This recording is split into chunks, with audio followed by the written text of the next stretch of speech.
Antes de iniciarmos, queridos, um recado da organização do nosso acampamento. As nossas inscrições, pela graça de Deus, estão encerradas. Se você ainda deseja participar de um ou outro dia, então você procure o pessoal que está na organização do acampamento, para que eles possam te passar como fazer para estar lá. Bom, depois de 3 anos pregando na igreja, queridos, afinal, estamos no início de 2023, os irmãos acabam pegando um pouco o jeito do pastor pregar. Os irmãos já devem ter reparado que normalmente o meu jeito de pregar eu vou ler um texto, explicar esse texto e aplicar então a verdade da palavra de Deus nas nossas vidas. Hoje o formato da pregação é um pouquinho diferente disso que nós estamos acostumados. No entanto, mesmo assim, queridos, eu creio que o Senhor Deus quer falar ao nosso coração através daquilo que Ele, antes de mais nada, falou comigo, enquanto eu meditava, estudava e me preparava essa semana. E por isso eu quero te convidar para abrir a sua Bíblia no Evangelho conforme João nos escreveu, no capítulo 7. Eu quero ler com os irmãos os versículos 37 a 39. Evangelho que João nos escreveu, capítulo 7. Nós vamos ler, queridos irmãos, do versículo 37 ao versículo 39. João 7, do 37 ao 39. Eu espero que o auxílio do Data Show seja proveitoso para você. Evangelho que João nos escreveu, capítulo 7, do 37 ao 39. A palavra do Senhor diz assim: No último dia, o grande dia da festa, Jesus se levantou e disse em voz alta: Se alguém tem sede, venha a mim e beba. Quem crer em mim, como diz a Escritura, do seu interior fluirão rios de água viva. Isso ele disse a respeito do Espírito que os que nele crescem haviam de receber, pois o Espírito até aquele momento não tinha sido dado, porque Jesus ainda não havia sido glorificado. Vamos orar? Deus, pedimos a presença do Senhor, pedimos pela ação e operação do Teu Espírito, que do nosso interior possa fluir rios de água viva. Deus, opera em nós, fala ao nosso coração, que a Tua presença seja manifesta aqui. É o que nós te pedimos em nome de Jesus, amém. Queridos irmãos, nós, com toda certeza, já nos deparamos com algumas situações na vida em que nós manifestamos a nossa insatisfação. Nós vivemos numa sociedade bastante insatisfeita. Nós vivemos cercados por pessoas reclamando da vida, murmurando onde nada está bom, que sempre tem que melhorar, nunca é o suficiente. Eu entendo que existe em nós um certo tipo de incômodo, de uma insatisfação, por assim dizer, que nos leva a crescer, a melhorar, a mudar as coisas ao nosso redor, mas não é desse tipo de insatisfação que eu estou falando. Eu estou falando daquela completa falta de contentamento que todos nós, em maior ou menor grau, acabamos experimentando. Uma insatisfação com os relacionamentos, com o marido, com a esposa, com os filhos, com a casa, com a igreja, com o carro, com o emprego. E o texto que nós lemos, queridos, fala exatamente a respeito disso, dessa insatisfação, dessa falta de contentamento com a vida. E é exatamente por isso que esse texto nos mostra, queridos, que a única maneira de provarmos de satisfação plena é vivendo na plenitude do Espírito. O texto que nós lemos, queridos, começa no contexto da festa dos tabernáculos. A festa dos tabernáculos, queridos, era uma celebração instituída por Deus, lá no livro de Levítico, capítulo 23, e tinha como objetivo fazer o povo de Israel lembrar o tempo em que eles foram peregrinos no deserto após a saída da escravidão no Egito. E por causa disso, os judeus peregrinavam até Jerusalém, e lá eles passavam 7 dias dormindo em tendas, e é por isso festa dos tabernáculos, ou festa das cabanas, justamente para lembrar que durante 40 anos os israelitas habitaram em tendas no deserto, e o Senhor Deus havia sustentado o seu povo durante essa peregrinação. Acontece que com o passar do tempo, essa grande festa, essa celebração, começou a ganhar novos significados entre os judeus. Eles passaram a aproveitar a ocasião da festa, não apenas para relembrar aquilo que o Senhor tinha feito no passado, sustentando eles no deserto, mas também para pedir ao Senhor que continuasse sustentando seu povo. E por isso, além dos sacrifícios de animais que aconteciam diariamente, durante todos os dias da festa, a forma como os judeus clamavam a bênção de Deus, principalmente para que Deus continuasse a enviar a chuva para regar as plantações, era através de um ritual muito bonito. Em todos os 7 dias da festa, o sumo sacerdote se dirigia até o tanque de Siloé, enchia o seu cântaro dourado com água, e então conduzia uma procissão até o templo. Quando a procissão chegava, 3 toques de trombetas eram ouvidos, e enquanto todo o povo observava, os sacerdotes andavam ao redor do altar com aquele cântaro, cantando os Salmos 113, 114, 115, até o Salmo 118, que são chamados, conhecidos como os Salmos de Aleluia.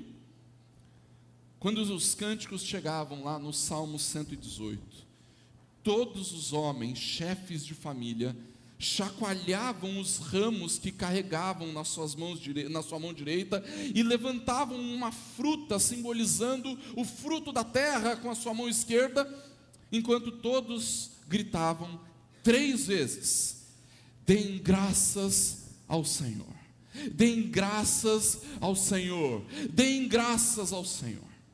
Naquele momento, o sumo sacerdote então derramava a água no altar, e aquela água que corria do altar era o símbolo da promessa de Ezequiel 47, onde as águas do templo do Senhor alcançariam toda a terra. É a bênção do Senhor que estava alcançando a todos. Na ocasião do texto do Evangelho de João que nós lemos, queridos, Jesus havia participado discretamente, ou chegado discretamente a essa festa. Ele sabia que os judeus estavam divididos com relação a ele. Alguns afirmavam: olha, Jesus é bom, ele é bom. Por outro lado, outros diziam que ele era um enganador. No entanto, na metade da festa, a Bíblia nos conta que Jesus passa a ir ao templo diariamente para ensinar.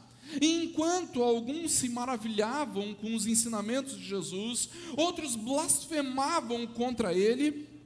E por causa disso, criou-se um grande alvoroço na cidade, uma grande controvérsia se levanta a respeito de Jesus.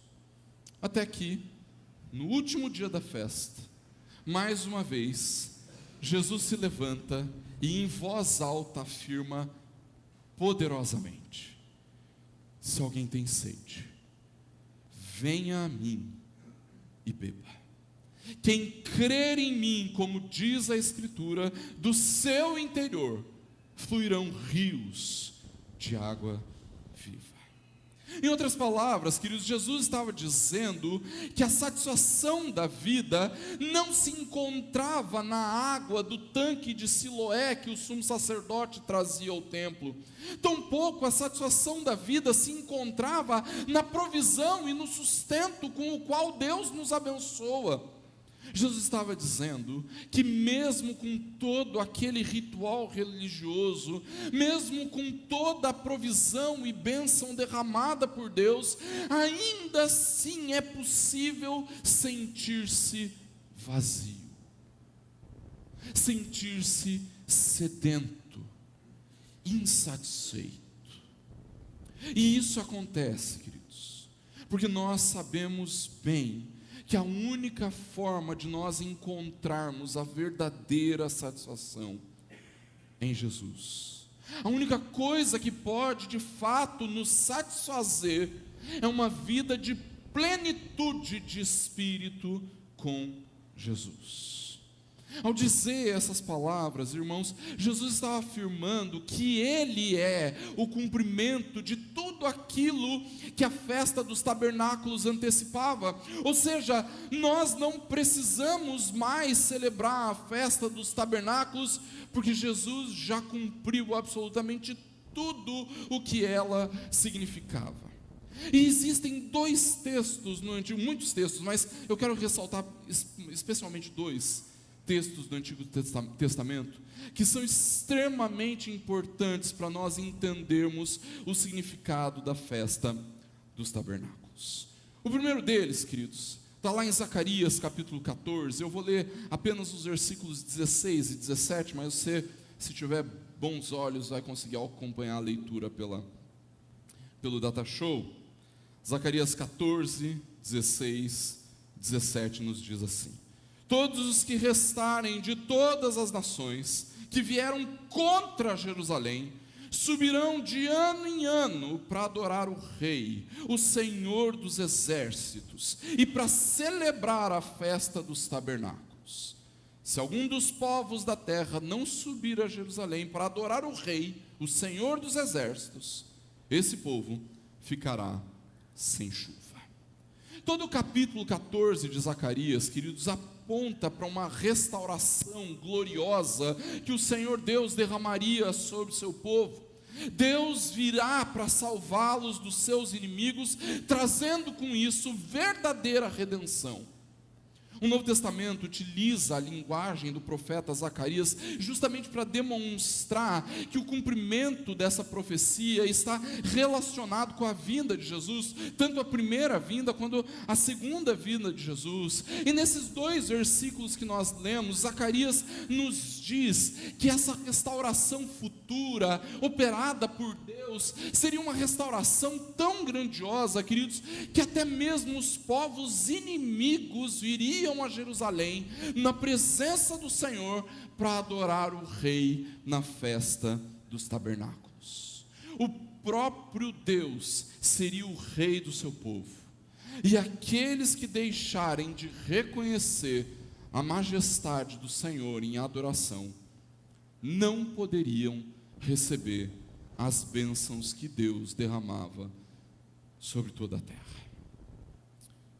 Jesus cumpre a festa dos tabernáculos, queridos, porque é nele que os povos da terra podem entrar na presença de Deus. É nele que os povos da terra podem obter as bênçãos de Deus e a salvação.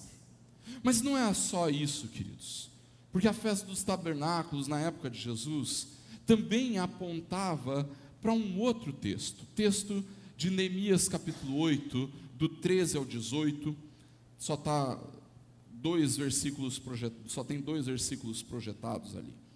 O livro de Neemias, queridos, conta a história dos judeus que retornaram a Jerusalém. Isso, obrigado, Bia. O livro de Neemias conta a história dos judeus, queridos, que retornaram a Jerusalém para reconstruir o muro da cidade, depois do exílio na Babilônia. Junto com o livro de Esdras, o livro de Neemias nos mostra que mesmo com toda a desobediência, com toda a rebeldia do povo de Judá, o Senhor exerceu graça, os trazendo de volta ao seu país depois do cativeiro.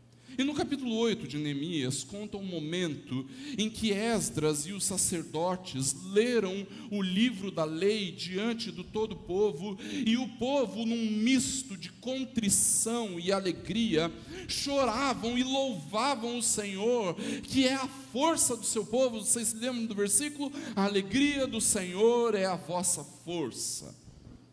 No entanto, no dia seguinte a esse acontecimento, eles descobrem na lei de Deus que eles deveriam então celebrar a festa dos tabernáculos.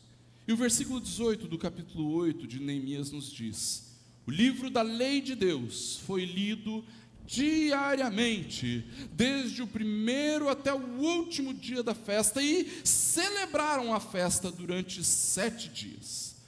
No 8º dia, houve uma reunião solene, conforme estava ordenado na lei.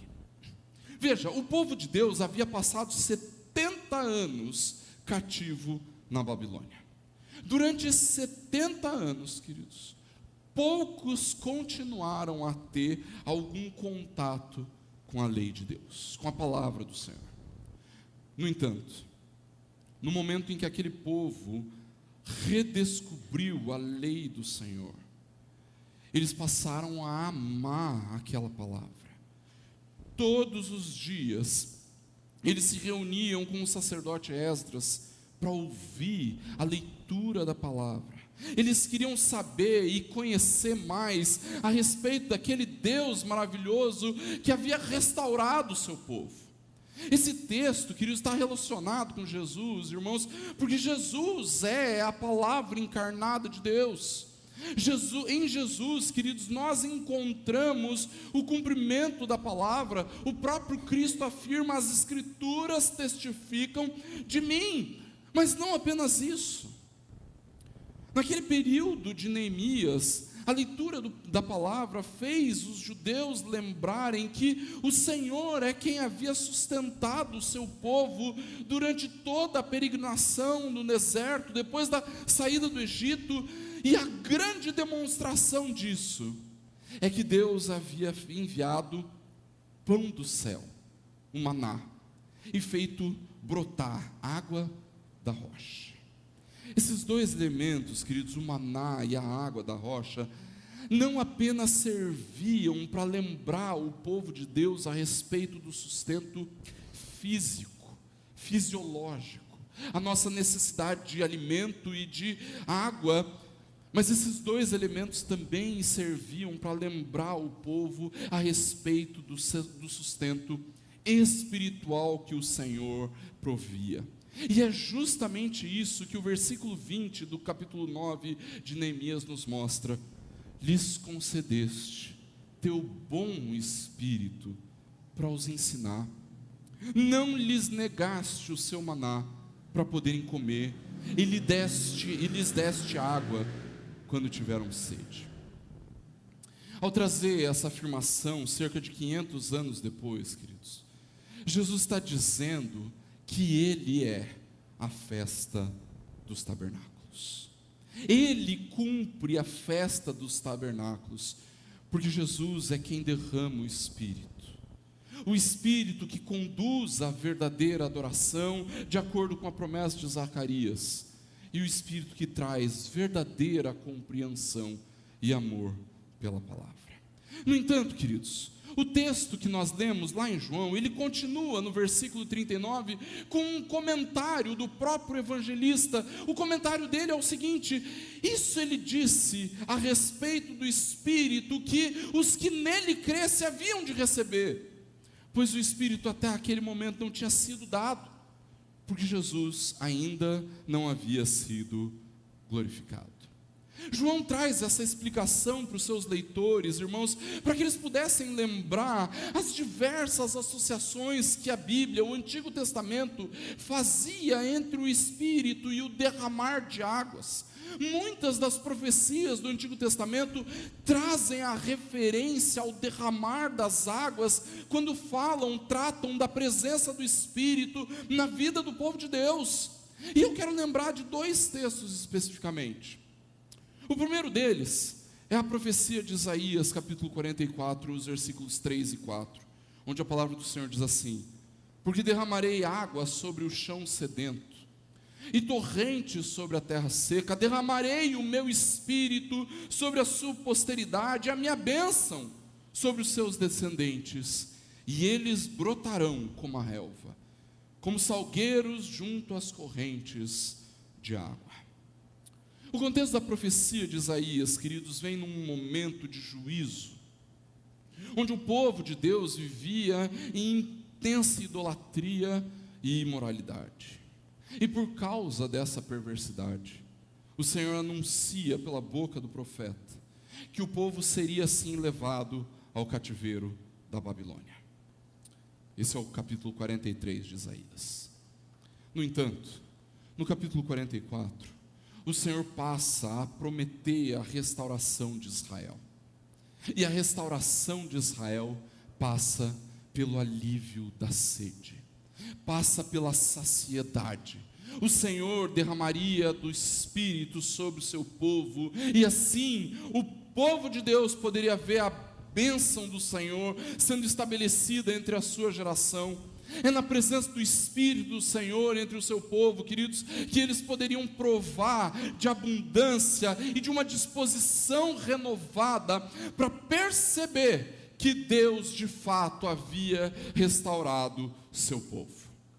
Quando João diz que Jesus, ao ser glorificado, derramou o seu Espírito nos crentes, queridos, ele está demonstrando, ele está nos mostrando que a presença do Espírito em nós nos dá certeza da presença de Jesus na igreja. Ou seja, nós podemos estar convictos que Deus nos abençoa e que Ele se faz presente em meio ao seu povo, porque Jesus nos deu do seu Espírito. No entanto, essa não é a única profecia que promete o derramamento do Espírito sobre o povo de Deus. O livro do profeta Joel, talvez uma das passagens mais conhecidas do Antigo Testamento, que fala a respeito do derramamento do Espírito, também nos mostra isso. Joel capítulo 2, do versículo 28 ao 32, diz assim: e acontecerá depois disso, que derramarei o meu Espírito sobre toda a humanidade. Os filhos e as filhas de vocês profetizarão, os seus velhos sonharão, e os seus jovens terão visões. Até sobre os servos e sobre as servas derramarei o meu Espírito naqueles dias. Mostrarei prodígios nos céus e na terra. E acontecerá que todo aquele que invocar o nome do Senhor será salvo. Joel fala para nós, queridos, de um momento no futuro onde todos aqueles que crescem no Senhor receberiam do Espírito Santo. Isso porque no Antigo Testamento era bastante comum ver a atuação do Espírito sobre algumas pessoas específicas. Normalmente as pessoas eram capazes de perceber a atuação do Espírito sobre a vida de um profeta, sobre a vida de um bom rei, na vida de um sacerdote dedicado. No entanto, queridos, Joel nos fala sobre um momento em que todos, filhos e filhas, velhos e jovens, servos e servas, todos seriam usados por Deus, todos receberiam do Espírito, e que toda essa revelação do poder de Deus na vida dos crentes seria usada para que as pessoas invocassem o nome do Senhor e, invocando, provassem de salvação. E o que João está nos dizendo, queridos, é que o Cristo glorificado é aquele que derrama o Espírito nos crentes. E exatamente por isso, cada um de nós recebeu pelo poder do Espírito a capacidade para testemunharmos a respeito da salvação. Diante disso, queridos, nós podemos entender que Jesus é o cumprimento da festa dos tabernáculos, mas Ele também cumpre as expectativas e promessas dessa festa, porque Ele é quem derrama o Espírito na vida dos crentes. Diante disso, queridos, eu gostaria de trazer algumas rápidas aplicações, coisas extremamente importantes para nós, que queremos viver essa satisfação plena na vida do Espírito. A primeira delas, irmãos, diz respeito ao nosso esforço religioso. Nós vivemos num tempo, queridos, em que há um certo desprezo pela religiosidade, não é verdade? Ainda que as pessoas, em geral, se ocupem de alguma espiritualidade, normalmente há um desprezo por qualquer tipo de esforço religioso. As pessoas chamam de fanáticos, de malucos, de obtusos. Faz algum tempo que eu não ouço isso, mas era comum até outro dia nós ouvirmos as pessoas dizendo assim: eu não quero religião, eu quero Jesus, eu quero Jesus. No entanto, queridos, o que as pessoas não percebem é que viver com Jesus nos leva sim a um esforço religioso. Afinal, os crentes não vão à igreja todos os domingos religiosamente. Nós não participamos da ceia do Senhor religiosamente todo primeiro e terceiro domingo do mês. Nós não buscamos o Senhor na nossa vida devocional todos os dias religiosamente. O desprezo pela vida religiosa, queridos, tem feito muitos irmãos naufragarem na fé por falta de zelo, por indisciplina com as coisas de Deus, achando que não precisa estar na igreja, basta buscar o Senhor em casa. Afinal, agora nós temos até culto online. Tem gente naufragando na fé, porque acha que se tomar a ceia, tudo bem, mas se não tomar, tudo bem também. Tem gente abandonando a fé, porque tem negligenciado a vida devocional, por achar que ler a Bíblia todos os dias é fanatismo, é um exagero, é mera religiosidade. As pessoas falam isso, queridos, porque acham que os esforços religiosos são sinônimos de inutilidade, de uma vida vazia. No entanto, queridos, quando nós olhamos para o texto que nós lemos lá em Zacarias capítulo 14, nós vamos perceber que existe um esforço religioso movido pelo Espírito em nós, um esforço religioso que verdadeiramente nos conduz à adoração. É verdade, queridos, que algumas expressões religiosas são completamente vazias. Toda aquela religiosidade, aquele ritual da festa dos tabernáculos era realmente vazia, porque aquelas pessoas não haviam saciado a sua sede em Jesus. A religiosidade em si e por si não sacia a vida de ninguém. Ao contrário, dá mais sede ainda. No entanto, queridos, quando os nossos esforços religiosos estão em Jesus, são movidos por Jesus, então nós temos a certeza que toda expressão de religiosidade será vívida, graciosa, verdadeira. Em outras palavras, irmãos, é o Espírito fluindo em nós que garante que os nossos esforços religiosos sejam cheios de significado, cheios de vida. Se o Espírito de Deus estiver fluindo em nós, queridos, a Bíblia nos garante que nenhuma vinda à igreja será vazia. Nenhum texto bíblico que você lê lá na sua devocional será sem sentido. Nenhuma ceia da qual você participar será sem significado. O Espírito, queridos, vivifica a nossa religiosidade, nos dá verdadeira satisfação nos nossos esforços religiosos. A segunda aplicação, queridos, diz respeito à compreensão da palavra. Pela graça de Deus, queridos, nós estamos numa igreja que proporciona para nós um excelente aprendizado da palavra. E isso indica que os irmãos têm procurado se dedicar para conhecer a palavra cada vez mais. Desde que eu cheguei aqui, o conselho da igreja fala sobre o valor que o ensino da palavra ocupa na nossa vida como igreja. E isso é uma bênção, irmãos, uma bênção. Eu acredito que a igreja e os crentes que não se dedicam em conhecer a Bíblia acabam vivendo uma fé bastante superficial, bem vazia. No entanto, queridos, por causa das nossas características, por causa do nosso jeitão, nós acabamos achando que compreender a palavra é um simples esforço intelectual que nós devemos fazer. É evidente que sem um verdadeiro esforço, dificilmente nós vamos conseguir aprender a Bíblia. No entanto, é um engano da nossa parte, irmãos, pensar que a compreensão da palavra vai vir como consequência direta da nossa dedicação em estudar.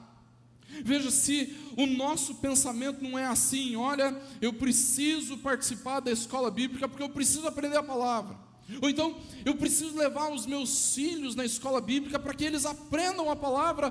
Claro, irmãos, que isso é bom, e claro que você tem que frequentar a escola bíblica para aprender a Bíblia. No entanto, queridos, o conhecimento e o amor pela palavra só vem quando nós estamos cheios do Espírito. Nas minhas aulas de hermenêutica, de interpretação bíblica no seminário, eu ensino que a primeira coisa que nós precisamos buscar na hora de interpretarmos um texto é a iluminação do Espírito. Eu estou com 3 dos meus alunos, eu estou enxergando 3 pelo menos dos meus alunos aqui, e eles testificam isso. Eu ensino que a única forma de compreendermos e entendermos um texto bíblico é se o Espírito iluminar o nosso entendimento. Perceba que o texto de Neemias que nós lemos antes, queridos, nos mostra o que aconteceu com aquele povo na festa dos tabernáculos. Eles reencontraram a lei de Deus e eles estavam sedentos de conhecer a palavra. Se Jesus é quem cumpre a festa dos tabernáculos ao nos conceder do seu Espírito, irmãos, então é pelo Espírito que nós aprendemos a amar a palavra de Deus. É o Espírito que, fluindo em nós, nos leva a compreender a Bíblia, irmãos. É o Espírito fluindo em nós que nos faz cultivar amor pela lei de Deus. Só o Espírito fluindo em nós pode nos dar verdadeira satisfação na palavra. É Ele que nos leva a amar e compreender a palavra. A terceira aplicação, queridos, a terceira coisa que nós precisamos nos lembrar está relacionada com o desfrutar das bênçãos. Eu tenho certeza que você não precisa fazer muito esforço para lembrar de alguém que, apesar de muito abastado, tinha uma imensa insatisfação com a vida. Você conhece ou já conheceu alguém assim? A nossa sociedade está cheia de pessoas assim. Gente que aparentemente tem muitas coisas, tem as suas necessidades supridas, não passa dificuldades, mas está sempre brigado com a vida, sempre insatisfeito, reclamando. Eu nem preciso dizer para você que, de acordo com a palavra, viver desse jeito, irmãos, é uma demonstração de ingratidão para com a provisão que Deus derrama sobre as nossas vidas. Uma vez que nós reconhecemos que Deus é quem supre as nossas necessidades, e é Ele quem nos sustenta, quando nós não conseguimos manter um coração grato com aquilo que o Senhor nos dá, é porque, na verdade, nós estamos insatisfeitos com o próprio Deus. Existem momentos da vida onde nós vemos tudo o que o Senhor tem nos dado. Nós vemos a despensa abastecida, a casa em ordem, e mesmo assim, nós não conseguimos desfrutar. estamos insatisfeitos com a providência de Deus.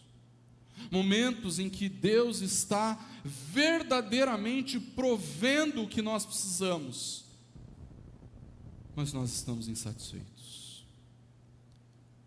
Quando isso acontece, queridos, nós precisamos de mais do Espírito nas nossas vidas. O texto de Isaías 44 que nós lemos, irmãos, nos mostra que a única possibilidade de nós provarmos de satisfação é quando a presença de Deus se manifesta nas nossas vidas. O profeta está falando de um povo absolutamente satisfeito, um povo que vivia sedento, mas que a partir do derramar de Deus passa a experimentar de abundância. É evidente, queridos, que Deus não está nos prometendo riquezas e prosperidade material, não é isso. O que Deus nos promete, queridos, é contentamento, satisfação, alegria, por causa da presença dEle nas nossas vidas. Se Jesus nos concede o Espírito, irmãos, e o Espírito flui em nós, então nós passamos a nos contentar com as bênçãos, porque nós conseguimos desfrutar das bênçãos. Não é tão simples quanto ter um monte de coisa, mas é a gratidão de perceber que mesmo na simplicidade, a abundância da presença do Espírito nos faz vivermos contentes, vivemos satisfeitos, porque o Espírito fluindo em nós é o que de fato nos faz desfrutar da presença e das bênçãos de Deus nas nossas vidas. E por fim, queridos, eu não poderia deixar terminar esse sermão sem falar sobre uma evangelização poderosa. Quando nós falamos sobre evangelização, irmãos, uma das coisas que eu mais ouço é: pastor, eu não sei o que falar. Pastor, eu me sinto incapaz para evangelizar.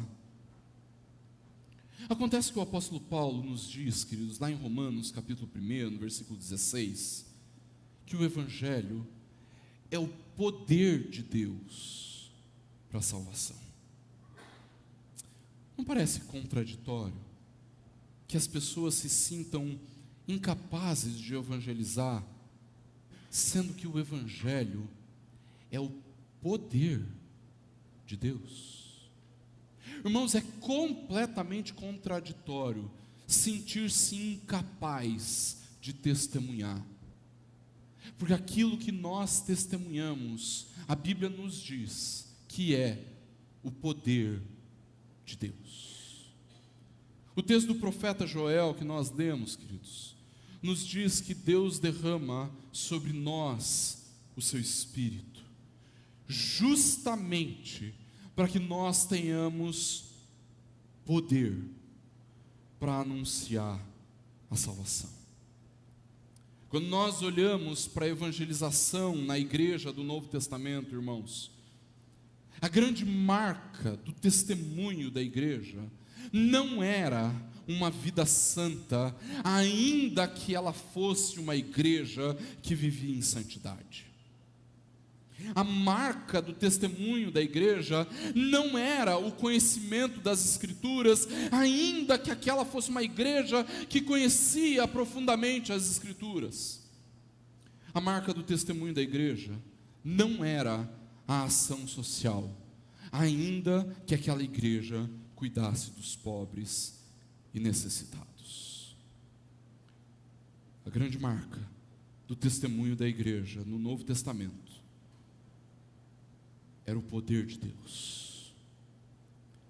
Poder de Deus ao realizar sinais, maravilhas e grandes prodígios por intermédio do Espírito Santo. É por isso, queridos, que o Espírito fluindo em nós é o que de fato nos leva a comunicar o Evangelho, que é o poder de Deus para a salvação daquele que crê. Concluindo, irmãos, é inevitável perceber que a insatisfação é resultado da dureza do nosso coração, da nossa incredulidade. Normalmente nós não conseguimos experimentar de satisfação com a vida, justamente porque nos falta Jesus. E talvez você pense, mas pastor, eu creio em Jesus, eu já tenho Jesus, como é que me falta Jesus? Queridos, todas as vezes que nós negligenciamos a nossa busca pelo Espírito em nós, nos falta Jesus. Um dos motivos pelos quais nós vivemos insatisfeitos, murmurando, reclamando, é porque o Espírito não tem fluído em nós, a ponto de ficarmos absolutamente satisfeitos com a sua presença, satisfeitos com quem Jesus é. Em última instância, é por isso, queridos, que muitas vezes a nossa alma vive tão sedenta. E em ocasiões assim, Jesus graciosamente olha para nós e diz: se alguém tem sede, venha a mim e beba. Quem crer em mim, como diz a Escritura, do seu interior fluirão rios de água viva. Jesus é a única resposta para o insatisfeito. Só nele existe verdadeira satisfação. Só em Jesus, queridos, nós podemos aliviar a sede da nossa alma, porque só Jesus nos concede o Espírito Santo de Deus. Que Deus nos abençoe, irmãos, e que nós possamos buscar a plenitude da presença do Espírito em nós, para vivermos a plena satisfação da nossa vida com Deus. Vamos orar. Deus, em nome de Jesus, Pai, nós te louvamos pela Tua palavra, e te pedimos, Pai, para que o Senhor comunique a Tua verdade aos nossos corações, de maneira que nós sejamos intensamente impactados pela palavra do Senhor. No entanto, Deus, o nosso clamor nessa noite é para que o Senhor derrame do Teu Espírito sobre nós. Deus, que nós possamos ter mais plenitude, que nós possamos buscar estarmos cheios do Espírito, para estando cheios dele, nós vivermos satisfeitos. Pai, todo esforço religioso sem fluir no Espírito será sem vida, e por isso eu clamo, Deus, nos enche do Teu Espírito. Deus, o Senhor sabe que toda a compreensão da palavra é inútil e sem sentido se nós não estivermos cheios do Espírito. Por isso vem nos encher para amarmos a Tua palavra cada vez mais. Deus, nós não conseguiremos desfrutar das bênçãos se não estivermos cheios do Teu Espírito. Por isso tem misericórdia de nós. Deus, nós não vamos experimentar de sinais, maravilhas e prodígios se não buscarmos o Teu Espírito. Deus, nós queremos evangelizar com eficácia, nós queremos testemunhar com poder, e é exatamente por isso, Deus, que nós clamamos: nos enche com o Teu Espírito, opera em nós poderosamente, Deus, derrama do Teu Espírito sobre a vida da Igreja Presbiteriana do Tarumã, para que nós possamos provar de verdadeiro avivamento, para que todas essas coisas sejam verdade em nós, para que a plenitude da vida esteja na plenitude do Teu Espírito em nós, e que nós estejamos verdadeiramente satisfeitos com a Tua presença em nós. temos sede, e por isso clamamos. Derrama, Deus, derrama sobre nós do Teu Espírito. Faz isso, Pai, para que o Teu nome seja glorificado e para que a glória do Senhor seja manifesta aqui na nossa igreja.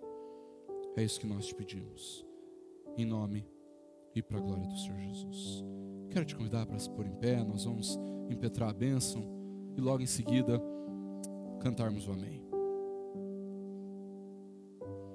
Clamamos, Senhor Deus, para que o Senhor derrame do Teu Espírito sobre nós, movidos pela promessa de que aqueles que bebem de Jesus fluem rios de água viva.